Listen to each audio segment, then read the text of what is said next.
You are the most important relationship. Before you swipe, text, or worry about being too much, start with you. Grow Therapy helps you build self-worth, set boundaries, and show up as your full self. Whether it's your first time in therapy or your 50th, Grow makes it easier to find a therapist who fits you, not the other way around. They connect you with thousands of independent licensed therapists across the U.S., offering both virtual and in-person sessions, nights and weekends. You can search by what matters, like insurance, specialty, identity, or availability, and get started in as little as 2 days. And if something comes up, you can cancel up to 24 hours in advance at no cost. There are no subscriptions, no long-term commitments. You just pay per session. Grow helps you find therapy on your time. Whatever challenges you're facing, Grow Therapy is here to help. Grow accepts over 100 insurance plans, including Medicaid in some states. Sessions average about $21 with insurance, and some pay as little as $0 depending on their plan. Visit growtherapy.com/booknow to get started. That's growtherapy.com/booknow. growtherapy.com/booknow. Availability and coverage vary by state and insurance plan.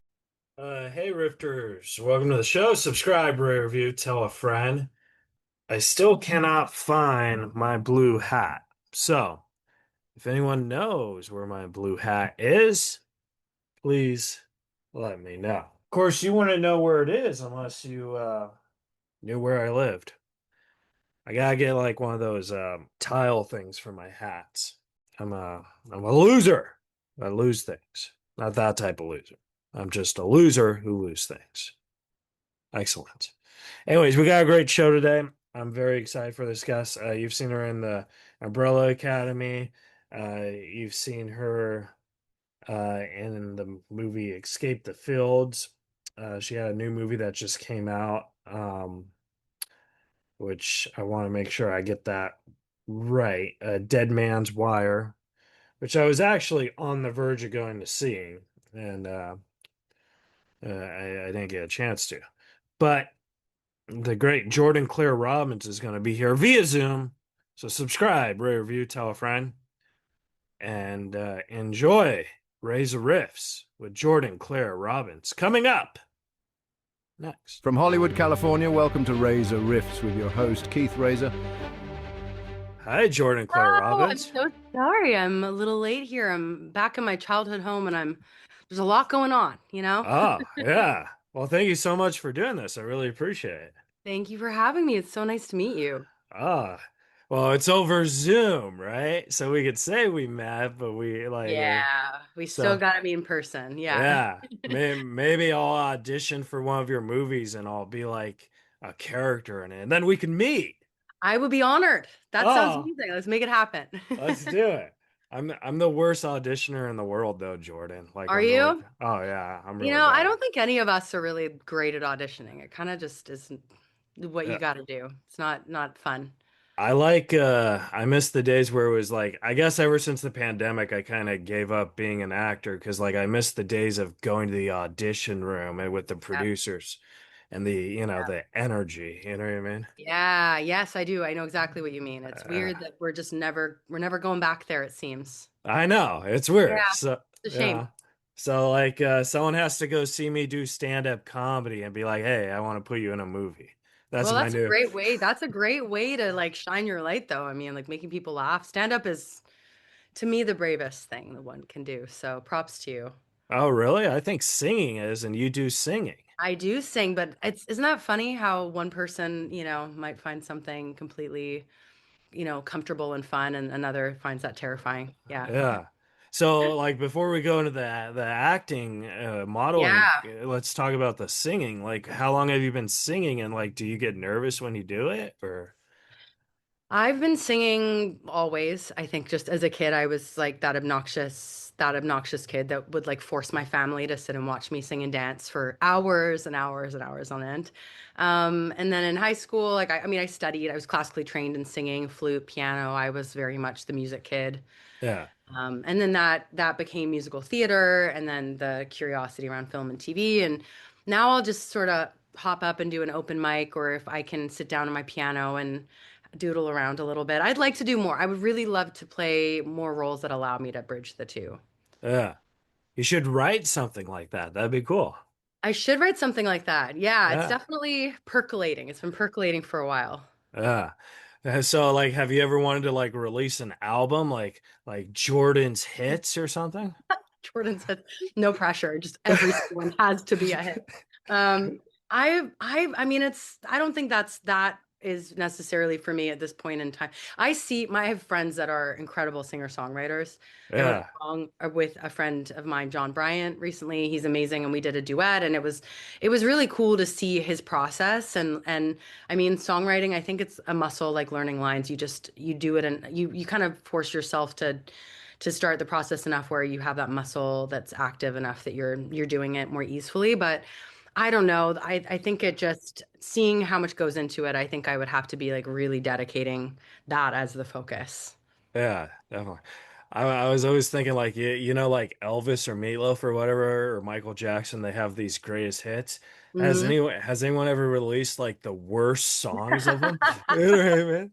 Like I would They buy that. should. That's a good point. It's kind of takes the pressure off. Like just write the worst song. Kind of weird. Weird Al kind of does that, doesn't he? Yeah. Yeah, That's just kind of his thing. yeah.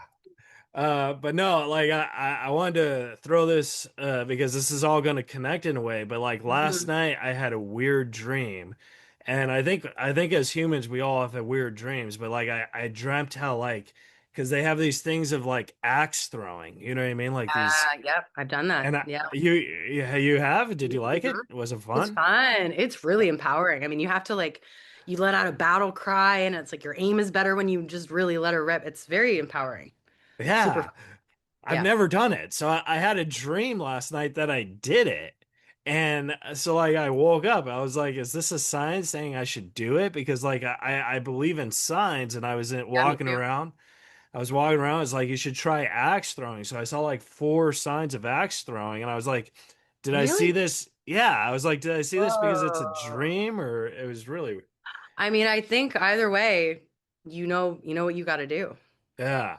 I guess I brought this up to you because you did a couple episodes of 12 Monkeys and I it's kind of like did. it's kind of like that. Yeah, it is that kind of like alternate universe where you're just this like professional axe thrower or something. Yeah, it's crazy. But so yeah, so I wanted to ask you so like when you got the Umbrella Academy was that the role where you're like okay, because when you go on, you've done a couple episodes, of 12 Monkeys and stuff. So you've Mhm. already had a start, but the umbrella was like, okay, did you think, okay, now I could actually make a living doing this and I don't need to worry for a job? Or like how'd your mind like set on that? Um, I think definitely there was the there's always I think as humans we always have this idea of like when I get the thing I'll feel this way and it'll be like I've arrived. Like it was less like oh I'll never have to worry. It was more just you take the auditions as they come and as an actor you just like really love acting and want to get the next thing and there was definitely the desire to sink my teeth into something and it had been a lot of auditions and feeling like nothing was sticking and so for sure there was a sense of like okay this thing I've been wanting has finally come but then when I got there and you're on set and it's just the work and you're showing up and you have still a lot of uncertainty and it didn't really like solve for the things I thought that it would solve for so that it actually kicked off a lot of inner work, a lot of spiritual self searching type of work because I really experienced firsthand how much it didn't really do a whole lot for like my relationship with myself. It's still a job, it's still an amazing opportunity, but you're still with yourself in a way where you have to kind of like look within. Yeah, I find that so fascinating because people think like, when you're on a hit TV show, it's a life changer, but like Hmm. you kind of just said it really isn't. It's just kind of Hmm. like, it's just No, like, yeah, just day. It's just the moment, right? It's like it's the brain does these fascinating things where it perceives as like if I get this thing I'll feel this way or I'll if I can only make it to that job or that relationship or that and it really is just your whole life goes by without really a whole lot of joy when we think that way so it definitely showed me that getting the dream job certainly did not bring me any more peace or confidence or self-love than I had had before I got the call. Oh yeah, definitely. Hmm. See, like I always feel because like I not to brag, Jordan, but I'm also a celebrity myself, and I've done three terrible movies, and Ah, like these are the I've worst done terrible movies. movies as well. Yeah, I hear you. Jordan, my movies are way worse. I'm telling you. Uh, They're so bad where like I promote them just to be funny. You know what I mean? Hey, Like I love that. I love that. It fits very well within your stand-up comedy. It's great. so I remember when I did these, I'm thinking, "Oh, this is not gonna be a life changer, right?" And it turns out I was right, you know what I mean?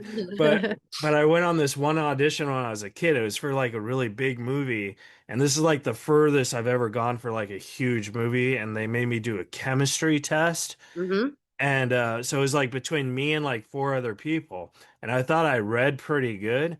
But then Hmm. when I had to like kiss the girl because I was auditioning for the love interest or whatever, I felt like maybe I was a bad kisser or whatever, so I didn't get it. But then I kept wondering, what if I did? Would that have changed my entire career? And then Ah, and then you watch the movie and the guy who got it, he's literally done nothing since. yeah. Yeah. So It's it's funny how that works because there have been so many times where I've been like, man, I would have killed for that role, or this would have been like, this is exactly the kind of role I want to be doing. And then, sometimes do my little follow-ups, like, I wonder where this one went, or I wonder who got, and sometimes they're not even made. Sometimes it really doesn't turn out to be, on the page, it's this incredible story and it just doesn't translate. Sometimes, like, you really just don't. Our mind thinks it knows everything, but it doesn't have all the information, and it is such a practice in surrender and like just kind of letting things go and not worrying, not looking back too much, not worrying too much. yeah, Yeah. yeah. One of the things I found fascinating about you is because you did a short which you wrote, and Mhm. I tried to find it, but I couldn't. But it looks very interesting because your the cab driver's your Mhm. ex-boyfriend. I Mhm. thought that that's a pretty cool, Well, unique it idea. happened. That Oh, happened. Yeah, the my Uber driver, it was cinematic. It was one of those moments where you're like, how stranger than fiction. I ordered an yeah. Uber. It was pouring rain in Toronto. The streetcars weren't coming. There was zero Ubers. It was literally like no Ubers available in this area, and then one pops up, and I ordered it, and it's my Oh ex-boyfriend. my gosh. Oh, here we go, and Yeah. it was incredibly awkward. And I got home and I was like, yeah, I gotta write something about this. Yeah. That's so awesome though. You know Yeah. what I mean? Because that's a great Yeah. Yeah. story. Yeah. Oh, And a friend of mine directed it. And I mean, that was my first taste of saying words that I had written, or getting to be involved in the production side of things. And it was a lot of fun. It was really satisfying and also very vulnerable, experiencing showing more of your heart, or sort of not necessarily knowing, like, is this strong? Is it not? You're too close to it almost sometimes. So that was yeah. a cool experience. That was my first time getting to be on that side of it.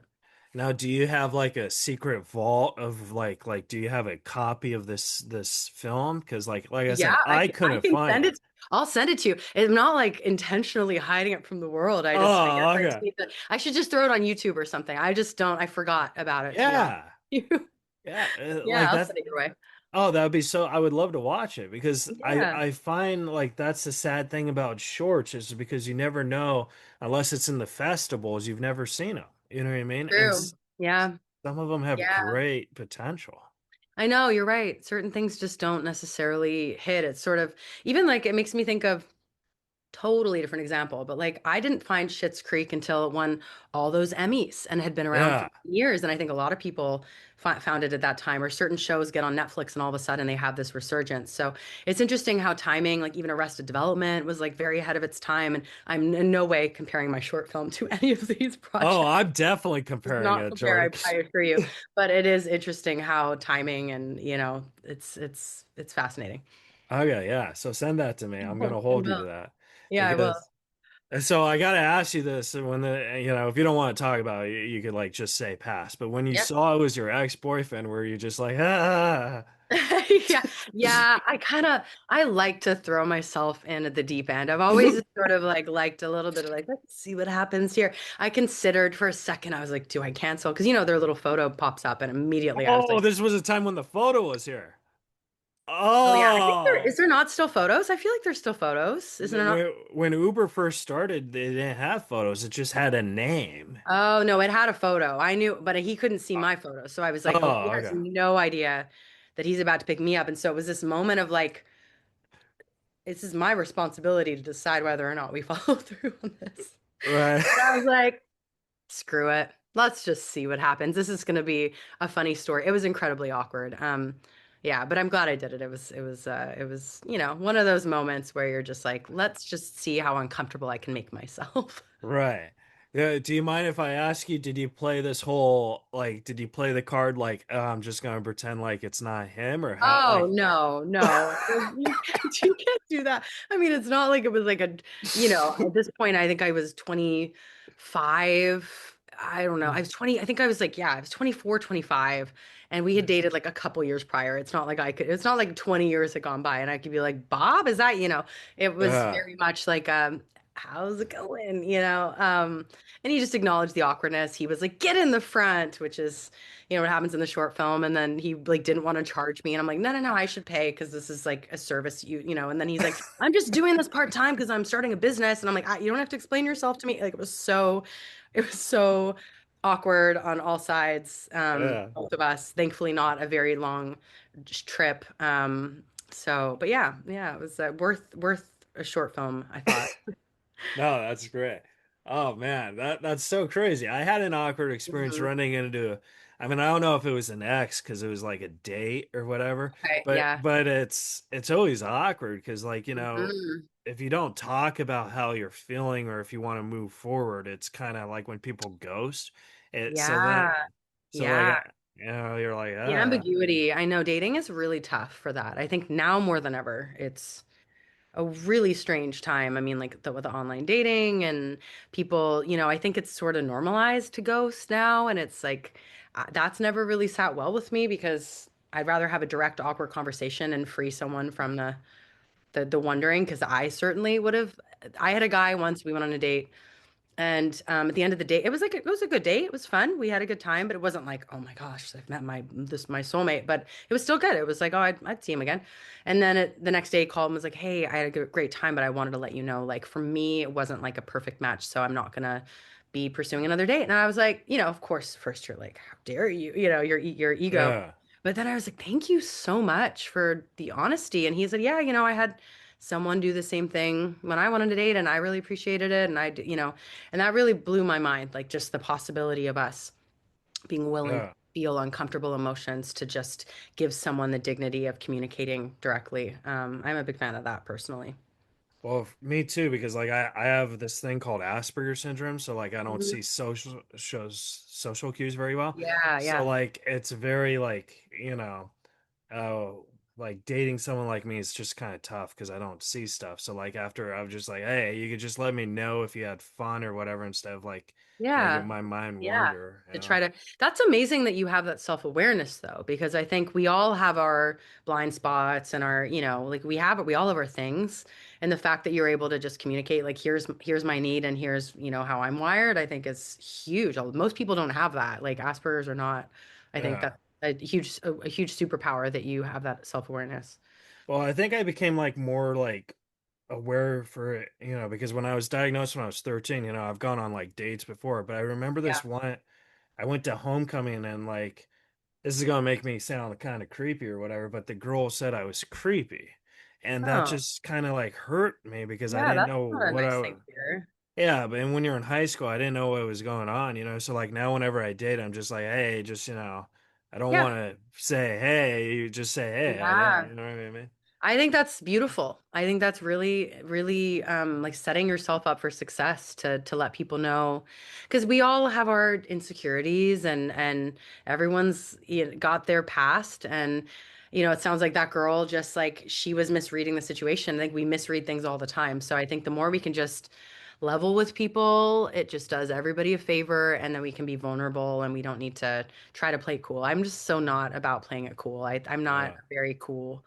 I'm very, dorky, and like I just am such a huge fan of like laying it out on the table and dating. Oh yeah. You want to Yeah. hear the worst part about this creepy girl thing? Hmm. She ended up being my Uber driver. Bringing it back. Very nice. Uh, Jordan, you're on the site that us famous people are on called Cameo, and I wanted to ask you, I what thought is you were the gonna say wiki feet. I was gonna be like, yes, I am. I 4.0. don't know. I don't know about that, but I wanted to ask you, what is the craziest Cameo request you've ever gotten, and did you do it? Ooh, yeah, no, I definitely have had some creepy ones that I've declined. Oh man, I probably blocked them out. There's been like some weird role play ones, like I think just because I obviously play a mom on Umbrella Academy. Like there is a lot of people that are all about the feet, like those types of requests. They're few and Yeah. far between, thankfully. Most of the requests are really sweet, and I love the opportunity to connect with people. But yeah, there have been, I mean, more or people like wanting me to just like do like a bit of like a promo for their like rap album or something, and I'm like, I'm not gonna, nice try, nice try, yeah, I think there have been a couple really creepy ones. Trying to think. I've been on it for a number of years, and over the years, there have for sure been a few where I'm like, no, thank you. Well, it's like the craziest one. Like one of the Craziest one. craziest one I got is I had to break up with I Mm. had a girl booked me to break up with her boyfriend. And Oh, that is so not okay, oh yeah, I mean, I didn't know how to do man. it, you know what I mean? I was like, No, of course you don't. You don't know these people. That's not your job. That's yeah, insane.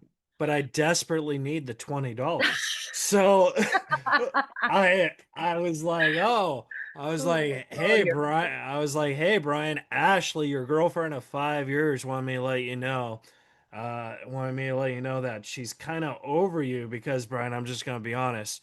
I hooked up with her at a comedy show, and once you go, Oh my Keith. God.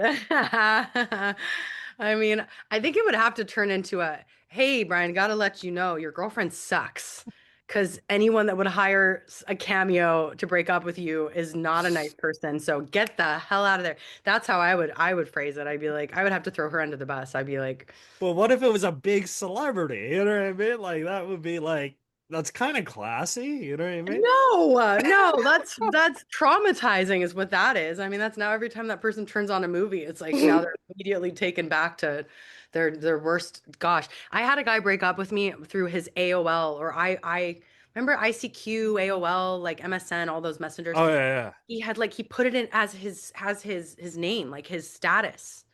Oh my I mean, gosh. I was 13 years old, but it was like a bold 14, 13, 14, bold way to break up with someone. And I was like, hey, dude, like, you want to say it like a man? Like, of course, he wasn't man, but it was Yeah. hilarious. I mean, people chicken out in very mysterious ways.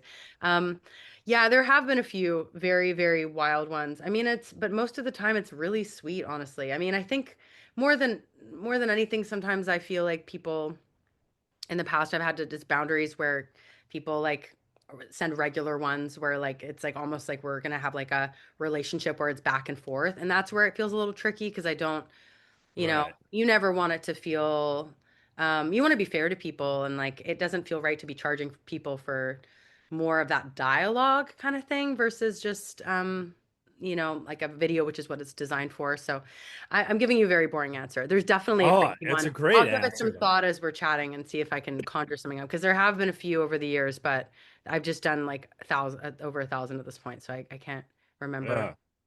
I Yeah. just think that that website is just so I don't know. I think it's very cool, but I think Hmm. that it's kind of outlived its purpose. Like I think it was really good when the pandemic first started. Hmm. You know what I mean? Yeah, I think there's a lot of like birthdays, a lot of like, trivia nights. I Those think are fun. Yeah. yeah, or like people like being like, "Hey, can you play along and like make fun of this person for, like pretend to be his." I got one recently, like pretend to be his mom and like make fun of him for like playing too many video games and you're just kind of like role playing someone's mom. Like it's that kind of thing where I'm always like, or even like stuff in character is kind of tricky because I'm like it's been years since I've played Grace at this point. I'm like, how do I can tap back into it, but it's like improvising in that as your mom telling you not to. So sometimes I feel a little bit like bad for charging people. I'm like, I don't think this is worth worth Yeah. me.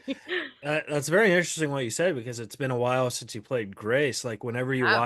when you watch it on the TV, do you like kind of remember like the choices you made or Oh do yeah. you Oh, really? I remember the choices. It's always a little weird looking back because you're like, I would make different choices as the actor and person I am now. Or I remember on that day, during the pandemic was really tough because like it was very stiff. It was like I remember I had a big scene and they just like we had these shorter days because of the rules during the pandemic. And so we had 2 units and they pulled the other actor right before my coverage. And they were like, "Who wants to read with Jordan?" And it's like, okay, the first AD wearing his face mask and his baseball cap and his face shield is just reading the lines. And I'm trying to like, pretend that it's still the actor. And I gave him for his coverage. It's so there's a lot of that where I remember being like, oh man, that day was really tough for this reason. Or I had so much fun shooting that scene because of that. Like, I think Yeah. it takes you back for sure. That's so crazy, man. Like, cause Mm-hmm. like I said, the three very terrible movies I did when I rewatch them just for funny, I don't even Mm-hmm. remember doing it. Well, but it sounds like you were a lot younger too, Yeah, but I right? also yeah, but but like for example, like there's a big Hollywood star in one of these movies, and Mhm.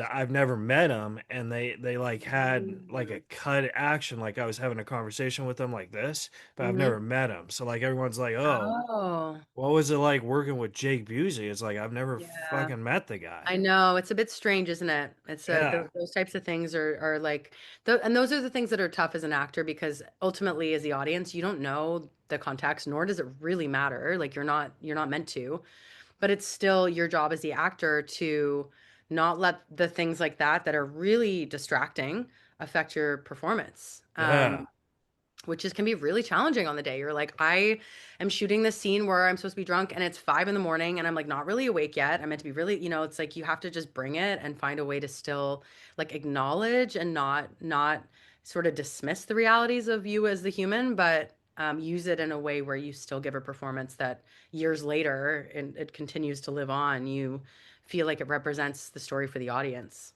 yeah. So as an actress, if I had a scene for you that says, "Hey, you have to be drunk at 5 a.m.," how would you pull that off? Like, I just did one like a month ago. That's what made it come to mind. I mean, I think you just have to do like 4 or 5 shots before. No, I'm kidding. oh yeah, I was gonna say start drinking at No, I four, mean, right? tempting. No, no. I think it's just sort of like you do the warm ups, and I think, just sort of bringing that into the reality of it. It's like, okay, this is going to be part of the experience that day. Like this could get in my way, so how do I not let it?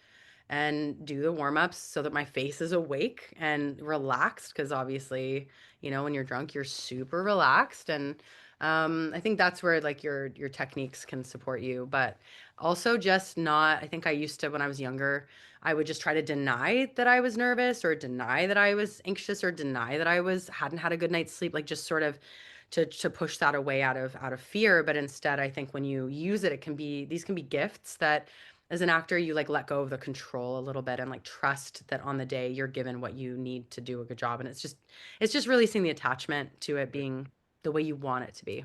Yeah. And it's interesting because you kind of touched on this a little, but like, actors like back, when we were growing up, like I'm a huge John Cusack fan, you know what I Yeah, mean? same. Yeah. So like, not to brag, Jordan, but he's my best friend. Oh, Anyway, wow. What yeah, an honor. I mean, to yeah, whom I say, hey, well done, yeah, I'm gonna say, Your yeah, service. I'm gonna Yeah. tell him that. But like you think and you watch these movies like from the 70s and the 80s and you think, hey, did these actors have like anxiety or whatever when they were doing it? Because what if it Yeah. was just a scene or now they're the star? And Yeah. then we work it out like, for you, like, like do you how because now mental health is such now known. Like, did you have Right. anxiety when you're like doing this? And then when you're becoming the star, like on the field, Mhm. you're the main person, you know what I mean? Totally. And I think, I mean, I remember it was so permission giving. I remember a long time ago, like whether it was a I can't remember. Kate Blanchett was talking about how she gets nervous before most of her roles, or all, I can't remember exactly how she worded it, but it was such a relief to know that we don't have to beat ourselves up for like, it's how much you care. It's Yeah. really just a sign of how much you care. And I think in the recent years, it's interesting because, when I started the Umbrella Academy, I was 27 years old. I'm 36 now. Like that's almost 10 years ago that this project came into my life. And I really didn't know myself the way I know myself now. I didn't have the same level of intimacy with myself. I really struggled not to define myself by my career, by being an actor. And now I just feel like I love acting. I want to do it till the day I die, but I also don't, if it did go away for some reason, like I don't feel that it is like my worth. And so now my performances, like when I show up on set, of course there's days I'm nervous because I want to do a good job for the scene, but I don't have the same type of anxiety I used to because I'm not worried about like disappointing people or like something going away that like if it left I would no longer have value. So I think the inner work has really served me as an actor because it's allowed me to relax and have more fun. And then Yeah. the nerves are my friend because they're not like nerves as a result of me not being at peace with myself and like the perfectionism. They're just nerves because I want to do a good job and it's like excitement. Yeah. So, oh my God, that's so crazy. But like, so like I'm sorry, you might have to re-answer that just a little. But No, like that's okay. for the when you did escape the field because you're like the Mhm. main star, like did you think, oh my God, this whole movie is relying on me? Or like did you think, why can't fucking Shane West have this anxiety? You know what I mean? Like Oh, how it's so funny that you brought up Shane West because he was cool to watch because obviously he's been doing this a long time and he became a friend and it was cool to see him in the way that he would approach, and it was very much an ensemble project. Like it was, yeah, I'm in the first scene and the last. Like it's sort of through the audience is living my journey, but it's very much all of us in this situation together. So it felt more like an ensemble. Like I never really felt like I was out to dry. I had a lot of support from my amazing co-stars. yeah. But watching, I always at that point was quite like superstitious. It felt like if I have a heavy scene, I have to just like live there. I have to just like be off in a corner and listening to I make a playlist for every character. It was like I have to just like separate myself and be in that heavy energy the whole day. And it just felt like this hyper controlled experience. And then I watched him and he would have this emotional scene and he'd be like making jokes right before and he'd be, asking for gum and like laughing about something and like really present with us. And then we'd start the scene and he would just take the moment before and get into it. And it really, even like Theo Rossi was the same. I was like, oh God, I didn't meditate this morning, and at that point it felt like I have to do everything just right in order for me to do the job that I want to do. And he was like, so what? You're good. Just do the work, and so they really helped me.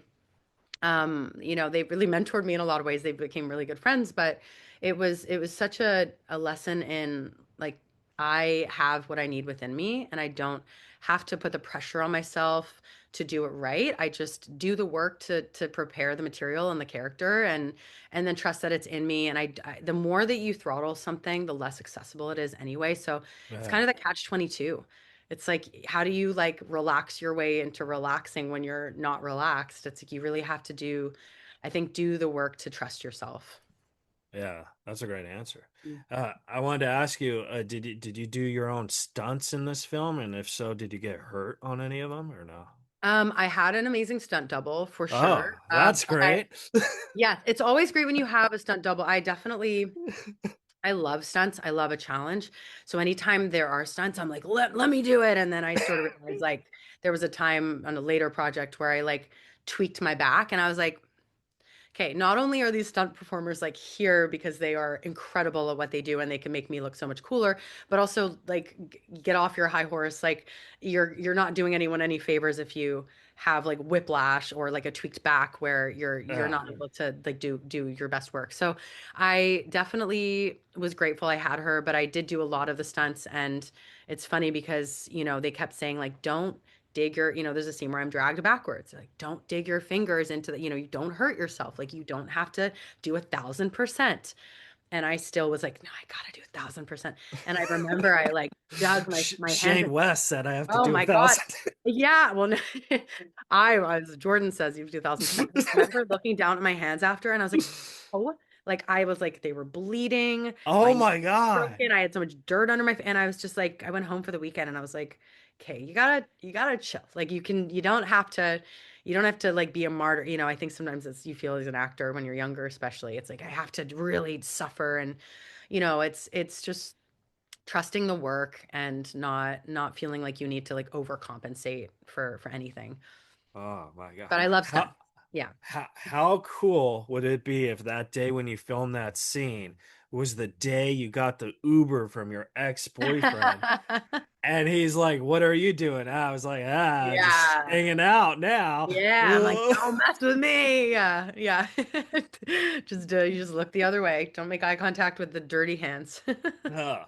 I wanted to ask you about Dead Man's Wire because that just came out, and Mm, I actually tried to get you on this while you were promoting that, cool. and I wanted to ask you because this film's actually very unique because you also helped produce it, and I wanted to ask you Yeah. like how is that as an actress because you're also in, but you're also the boss lady. Like, how did your mind go through both? Does that make sense? Yeah, no, no, I'm just thinking how to answer the question best. I mean, I think in that particular case, I came on later in the process. I'm an executive producer on that. I wasn't one of the like core producing team that's, my where I would love to get to is creative producing alongside the acting. I think they work really well and go very hand in hand. I started to find myself more and more on set as an actor, wishing that I had the opportunity to be more involved in, the script notes or the character development or some of the decisions around like the creative choices. And just it's more satisfying, I think, to get to be there from day one to till the end. And as an actor, you don't really have that context or that awareness or even that appreciation for like all of the work that has led to the moment that even as an actor you're walking onto a set. So I had the desire for a while, the curiosity for a while. That was one that, we came in towards the end in terms of like putting the project together. That project had been, gone through many iterations over the years before it even came to us. And it was really cool. I got to act in it as well. There was I could not pass up an opportunity to do a cameo, no matter how small. I was like, I'm in. I want to act with Bill. I want to be directed by Gus. Like it was an amazing day on set as an actor, and then getting to come to set many other days and just watch the great people do what they do best. So I think, it was interesting. I had done a project, a friend's project. I was on the producing side before that, and also acted in that. And so I've been spending more time on sets, not as an actor, and kind of observing from the outside. And it's interesting. It's a very different experience, a completely different experience when you're not Really? one of the actors versus on the producing side. And producing means a million different things, obviously. I acting is a great passion for me. I do really find it satisfying to use my brain in all of the other ways that is required for producing. And ideally, I want to just continue to do both and get to bring stories that I love to life. And I'm happy to be supportive in whatever ways are necessary, whether it is the acting or whether it's like purely just on the producing side. Oh my gosh. Maybe I should try producing. Yeah, I mean, I think it's a really satisfying thing. I mean, it's teamwork, it's problem solving, it's, shared vision. It's like I think when there's no ego involved and everybody really is of service to the story and to bringing it to life and to seeing it through, it can be like the most sacred thing. It's really a miracle when Yeah. you look at everything that leads to a film being released. It really is miraculous, and it's so collaborative and it's so inspiring to me. And I just have such an appreciation now for every single person when I walk onto a set as an actor. I just did a project that wrapped, we did December, January shoot. And like when I wrapped that, I just looked back and was like, this was so cool to be on a set just as an actor, but to have an understanding of everything that led to this moment, and like, all of the hard work that producers do. I mean, Yeah. it's really such an act of service. That's the thing I feel. I mean, you kind of make it seem like you kind of learn that once you start producing, but I feel like a Mhm. lot of actors don't really realize how hard producing or writing or even directing something really is, you know? Yeah, well, I mean, it's hard to. It's really hard to get that side because it's we have, it's hard, it's obviously like hard to be an actor. I mean, we go to dark places within ourselves and we have to push our bodies past what's comfortable, and we're, the conditions are not always ideal, and there's a lot of challenges with that, but it is easier in the sense that you really are taken care of, and you walk in when everything else has been handled, and you do your work, and then sayonara, and you leave, and then you wait and see what happens. But that always, I struggled with that because I found it hard to pour my heart into a character and to not be able to see it through, or be a part of like the decision making, or even like, you see the edit and you're like, there were scenes cut from Escape the Field where I was like, man, that scene for me as an actor, when I was building the arc of the character, that was the scene where she becomes more animalistic, and she sort of, her transformation is complete, and she stops like running from what she's afraid of, and she starts to really fight back. And it was like, that was the scene they cut because, they didn't like how it was shot, or it was a decision, made by the higher ups, because they felt like it was a hat on a hat, because they liked this other moment.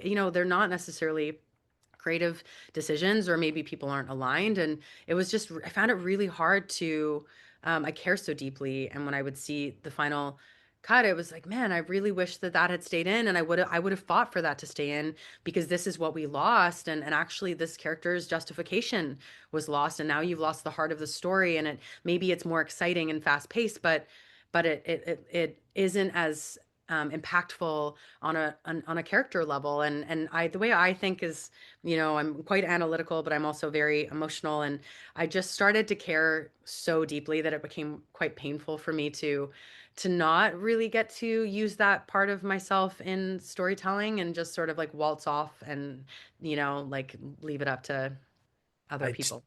I totally know what you mean. Yeah. I got cut out of this thing, and like, I watched it and I was like, it's a good thing they cut me out because I'm the worst actor in the world. But I have it on on my reel, right?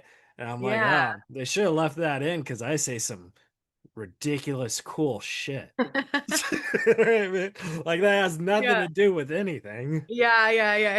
Yeah. So, Yeah. Well, that's the other thing too, right? Is like, we're also so close to it, and it's like, there is a trust necessary, and like sometimes it's that whole kill your darlings thing. Like sometimes we are too close to it, or like we wanted to stay in because it felt like it added, but then when someone is able to look at it from bird's eye view, it didn't serve the story. And so I think that's where the collaboration is so important, and that's why, like, I love writing with partners. I don't love writing as much on my own. I love to bounce stuff off of people, and I think that's where it does get exciting, because it can be like this shared inspiration rather than just like yeah. vacuum. And that's where we have to, we fight like hell for the things we believe in, but we also don't have an ego about it, and we like trust other people, and it's always this negotiation, and that's what makes filmmaking so fascinating to me.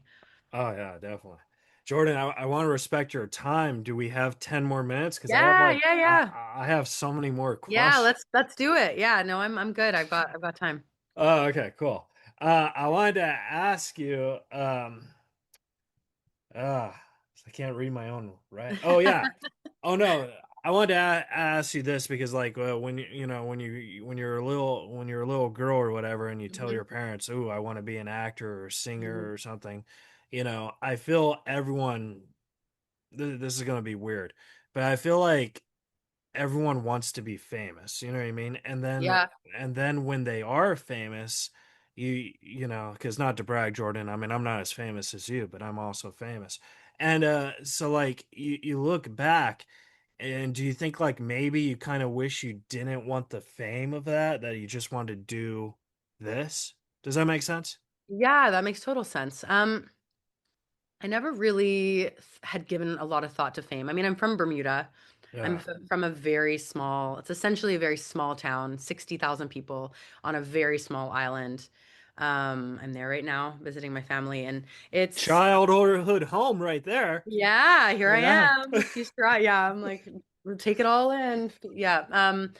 I didn't really even, I wasn't even aware of the fame piece of it. In fact, I think like growing up, it was like I was obsessed with writing. I wanted to be an author. I was, super creative. I was obsessed with music. Like I was writing plays for my class to perform. I remember, you being in comedy. I remember writing a play in fifth grade that my class performed, and I just made fun of all the teachers. And I remember the laughter that I got from the school. I was like, this is the best. Like I just loved the impact that, being on stage. I made my mom's friend cry during like a performance of Leader of the Pack.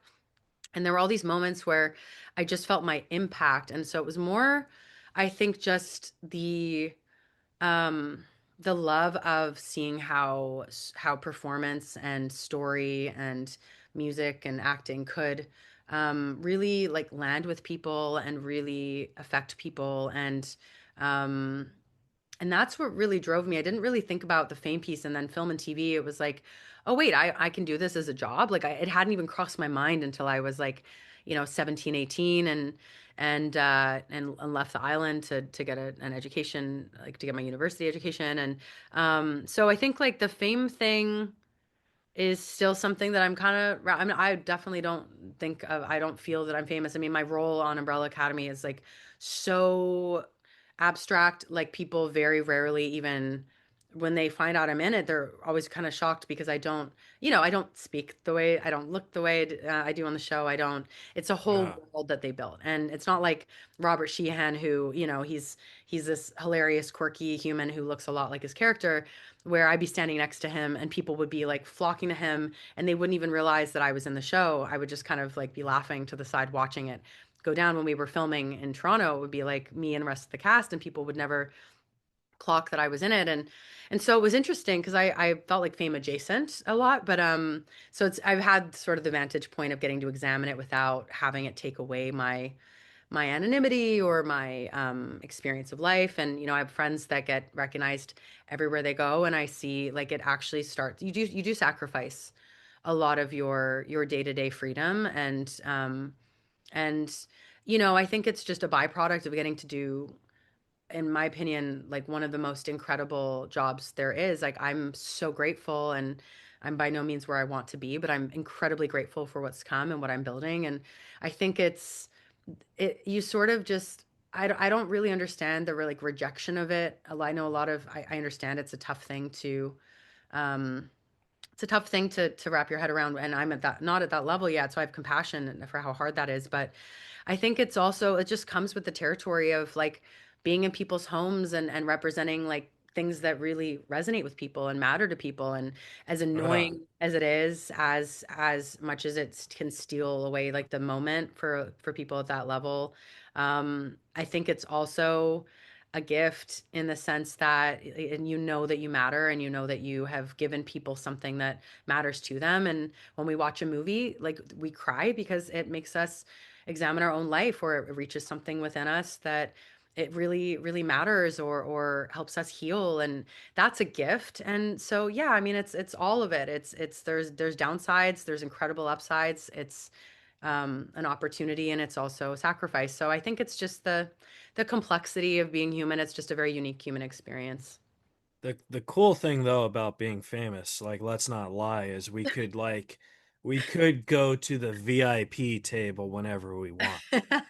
You know what I mean? Like that is a cool little perk. But Yeah, yeah.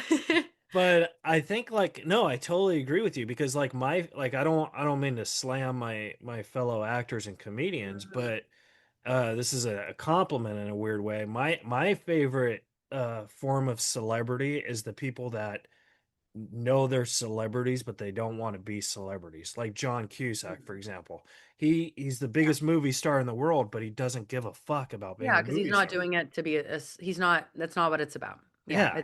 it just is it just is. Yeah. Yeah. And I think the whole fame thing is like, because I asked someone what they want to do when they grow up and they're like, "Oh, I want to be famous." And like, not to brag, Jordan, I'm also famous.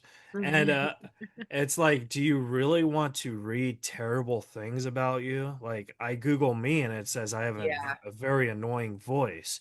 So it's like, do you really want something that Yeah, I that's think I like, think I think it's really I think that unfortunately, like fame, the concept of fame represents a lot of things for people that they think, well, kind of back to what we were saying at the beginning of like, yeah. when I get this, I'll feel happy, I'll feel enough, I'll feel joyful, I'll feel like I've arrived, I'll feel like I matter, I'll feel like I have legacy.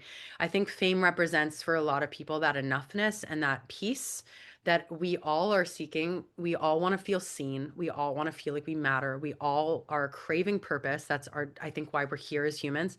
And I think people get it really mixed up. They think that that is what it'll give them. And it's, you know, I think Jim Carrey was the one who said, like, I hope everyone gets to be famous or gets where they want to go, to see that it won't give that to them. And it's so true. It's really unfortunate, because I think, you know, anyone that is in pursuit of that will see that it's actually pretty empty. And I think it actually, like, the people who are the most famous, it's a pretty lonely, unique experience that not a lot of people get. And really, it's just about like self-acceptance and self-love. And like, when you don't, when you don't need the thing in order to Yeah. feel okay, you stop chasing it. And then the thing can, it's like that butterfly, like happiness is a butterfly. It's like the thing can come land on you, but if you're chasing it for the validation, you're never going to get it, because it is, you know, especially fame. Like, I talk about the most invalidating thing there is, like you said, you know, Yeah. for every fan, there's someone who wants to see you fail. It's like, it's just, you can't concern your, I just, that the longer I do this, the more I learn the John Cusack thing. It's like, yeah, celebrity is what it is, but it's like, life is just, it's this fleeting, beautiful thing. And you can't even like just give that too much thought. It just is not what it's about. Yeah. Well, I think we could both say the best career decision you made, Jordan, was doing my podcast. I agree. This has been the pinnacle. If I die tomorrow, I can die happy. You know, I made it. Thank you. Yeah. But like I wanted to ask you, like, as an actress today, when you're filming Mhm. stuff from like when you were acting when you first started, like you know, we kind of talked about the anxiety and stuff, but did you ever have fears, and do you still have fears? Like, what if you forget a line or forget something that's very important? Like, how does your Mhm. mind transition to that with the fear? Yeah, I think when you start out, it is those things like the forgetting the line, or like not looking good on camera, or you know, doing a bad job and getting fired. Like, you know, those are all the Have you things. ever been fired? No, no, I've never been Oh, fired. I have been cut. I have been cut from a movie, but I know I did a good, you know, it was just, it was a Hallmark, and it was like my character, it was too long. I was told it was too long, and that, you know, I was in like five scenes, and I was sort of the other woman. And I just think it was like, when they watched it, it didn't add. And it sort of, I think, probably didn't make the guy look very good, because you're supposed to be sympathizing for him, and he's essentially cheating on me. So there were many reasons I think I was cut. But you know, even with that, I mean, I booked a role once in Handmaid's Tale in the beginning, and then the next draft, like they were like, we had to trim it down, and that character isn't in this new draft, and so sorry, you know. So there have been things along the way where, you know, it goes away. But I think it's just, I think the biggest difference is that in the beginning, you're so vulnerable. It's so vulnerable to put yourself out there, and you're so afraid you're not good enough. And so everything, you're kind of just scanning the horizon for evidence of like, I'm gonna get fired, or I'm gonna be like, my worst fear is gonna be confirmed. And yeah. now I sort of like, again, because I feel like I have that self-acceptance, and I know who I am, and I've been through enough in my life that I know I can handle anything. I'm not really, I don't like give those thoughts, I don't let myself go there. I focus on empowering myself with, you know, like the preparation, and connecting with people, and like having more fun. And so I think now, of course, I'm human, like those things come up, but I think now it becomes more, I trust that the lines will come. I know that I will do a decent job. Like, that's my baseline. And so it's like, okay, how can I really do the type of acting I'm proud of, and like really find things within myself that feel courageous, and like let go of control. And that's the type of acting I want to be doing, is the type where I'm like really truly surprising myself, and I'm like really like giving everything I've got to the other actors. So I think now I feel a lot more surrendered, and a lot more like I want to play, and more curious, and more just a lot more present, which, you know, Yeah. I think anxiety makes it hard to be present. And so it's just been really the relationship with the anxiety changing. Oh, for sure. Yeah, my biggest fear is kissing scenes. And when I went Fair. to that screen test, like I knew like I'd probably have to kiss, you know, because at the time this was like the biggest teen star in the world. And Oh, that's so nerve-wracking. That's yeah. what a scary thing to do. I mean, that's totally valid. Yeah, and then like, with my Asperger's, like kissing is a very like I get attached, so like I Mhm. wasn't prepared to like not, you know Yeah, what I mean? it So meant something. Yeah. no, it didn't mean anything to her. No, no, no, no. But I meant to you though. But to you Oh though, yeah, yeah. you know yourself, and you were cautious not to make it more difficult for yourself. But like I think because when you're starting as a child, they don't explain these things to you. And maybe the whole Me Too movement it's changed that, but I feel like with intimacy coordinators and Yeah, stuff. I was gonna say that Yeah. I think has been the biggest change for the industry is before and after intimacy. Before intimacy coordinators, it is incredibly, I mean, Yeah. it still is kind of like a, strange aspect. It can be strange, and it's like that's where it's down to the trust. But having an intimacy coordinator, even just knowing that there's somebody whose job is just to like acknowledge that it's a whole other animal. I mean, I think it's just the humanness of it. And before we had intimacy coordinators, I mean, like that's just like a totally fair thing. I think everyone is nervous for that Yeah. type of thing and not And, wanting to look stupid. and see, like that's the thing is like I find romantic comedies to be the best form of comedy. I agree. I love romantic comedies. And I want to do a romantic comedy, but I don't want to do a romantic comedy. Does that make sense? Where it's like Yeah, it can be yeah, daunting. I mean, I think often we're drawn to the things that scare us, and that's why they're worth doing. But they require us to be really uncomfortable and to go to places that are scary. Yeah. yeah. That's why like I like horror because like it's like I just want to die in a film or something because Yeah. you go to these horror cons, people love you for dying in a film. It's the Yeah, and horror is worst. super fun to shoot too. I mean, I love horror comedy for that reason. I mean, I think it's all the tension and the release and I think it's just like it gets to be really fun. It's just playing, right? All of it's just playing pretend. When you really look at it, it's just really committing to playing pretend. Yeah. Um yeah, I think it's just about trusting yourself and then it just becomes really fun. Yeah. All right, Jordan, I got two more questions for you. I Okay, want to let's do it. respect your time, but I did want to say you should do some horror cons and stuff, because I think you would Yeah. have so much fun doing those. That's a good point. Yeah. Yeah. I have done Comic Cons before. More Umbrella Academy themed stuff. I haven't done any horror cons, so that's a really good idea. Yeah. Yeah, we should get you in Ontario, California. Ah, Ontario, Ah. California. I've only been to Ontario, Canada. Yeah, well, Neat. California is not exactly the same as Canada. Not quite.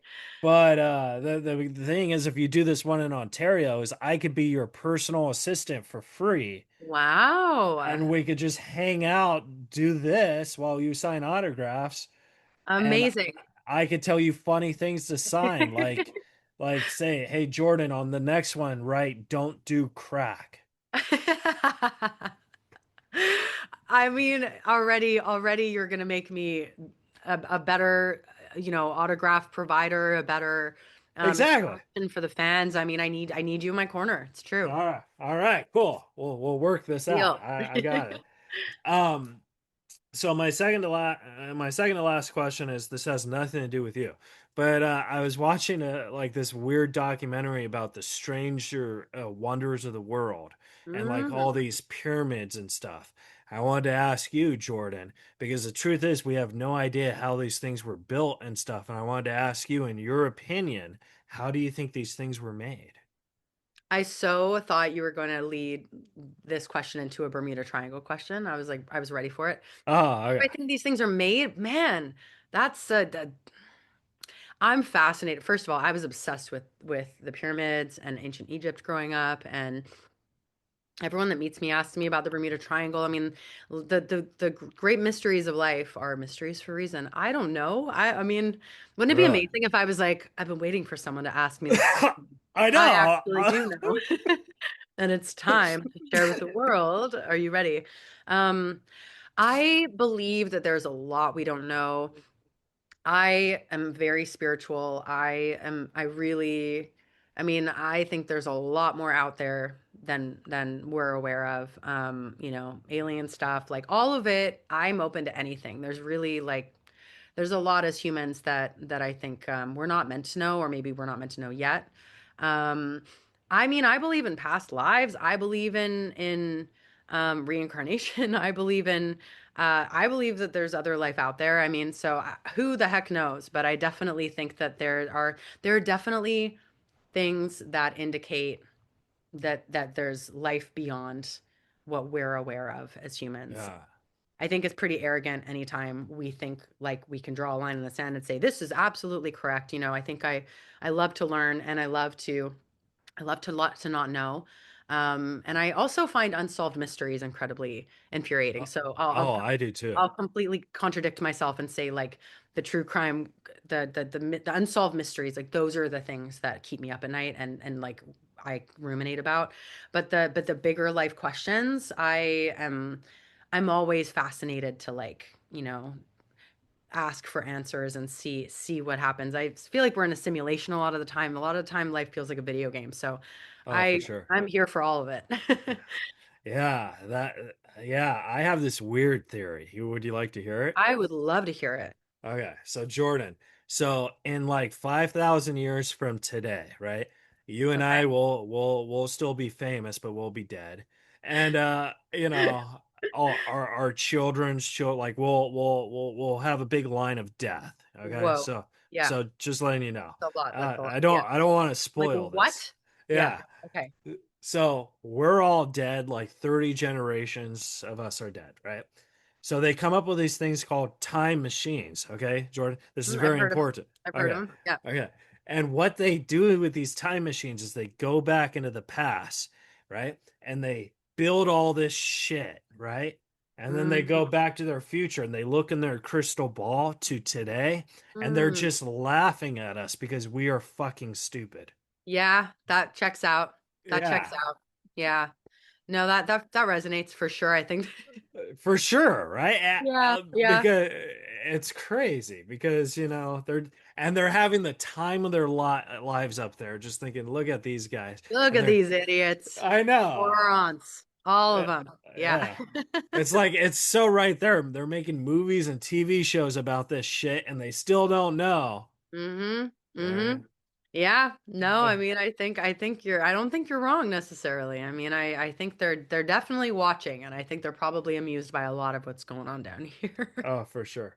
And I wanted to comment before my last question about the Yeah. unsolved mystery thing. Huh? That those scare me too because like when I watch that, like I actually love watching that stuff. But when Me I too. watch Yeah. it and I fall asleep, I think, "Oh my God, what if I wake up and the fucking runaway killer's in my bedroom going to choke me?" Yeah. Like No, that. I do struggle. I have to draw lines with myself because I like the Golden State Killer stuff, like the book on the Golden State Killer. Oh God, I'll be there when you wake, or what's the one?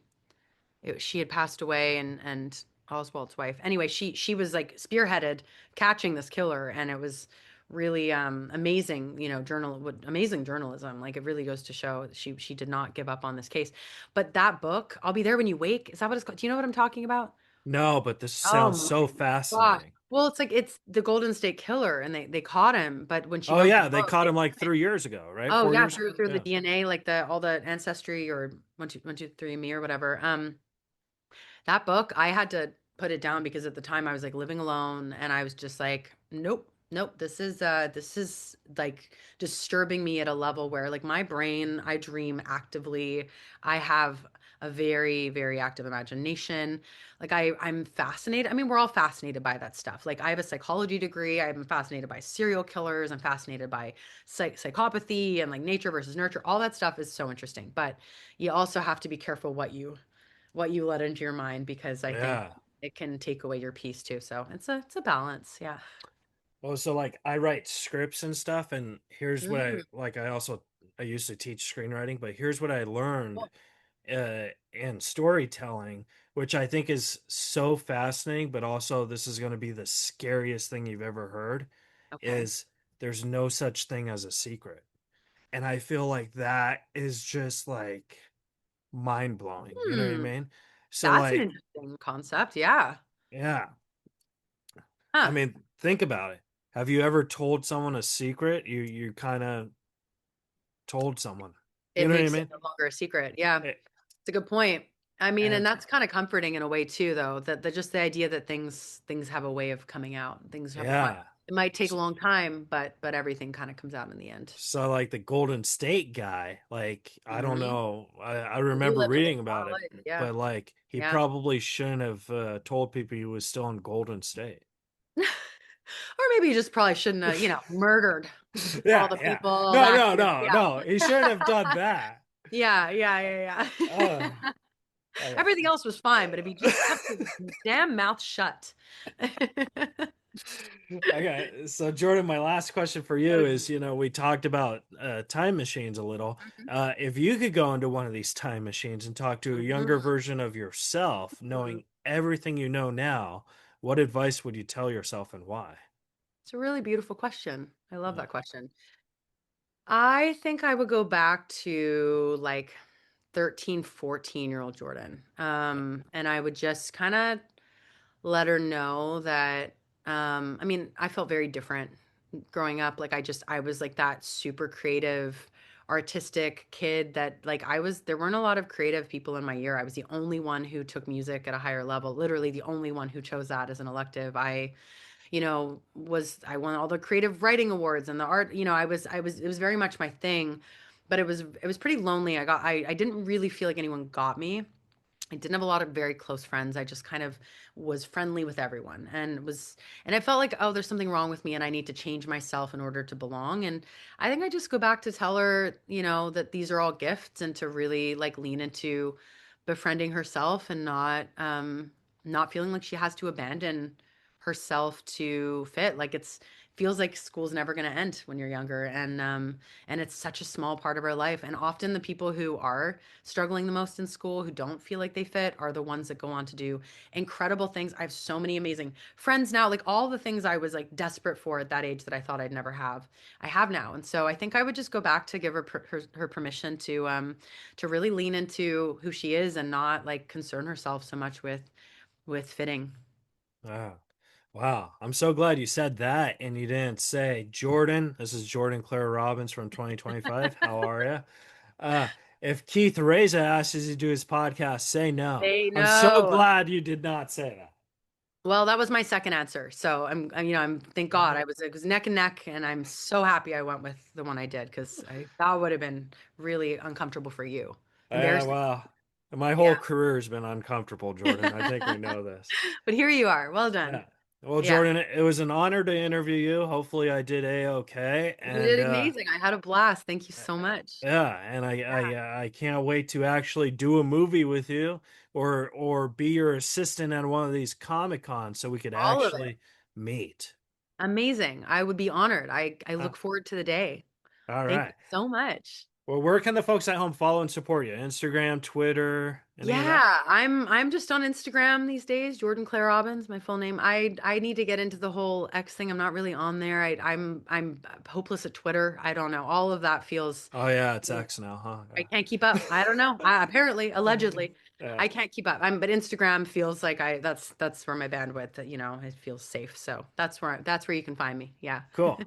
All right, Jordan Claire Robbins. Well, thank you so much. Have a Thank you so wonderful much. day, and thank you for letting me make you smile. So, Thank you. Thanks for making me smile. I had a blast. all right, Rifters. That was the episode. Subscribe, rate, review, tell your friends and your enemies, and we'll see you next week on Reza Rifts.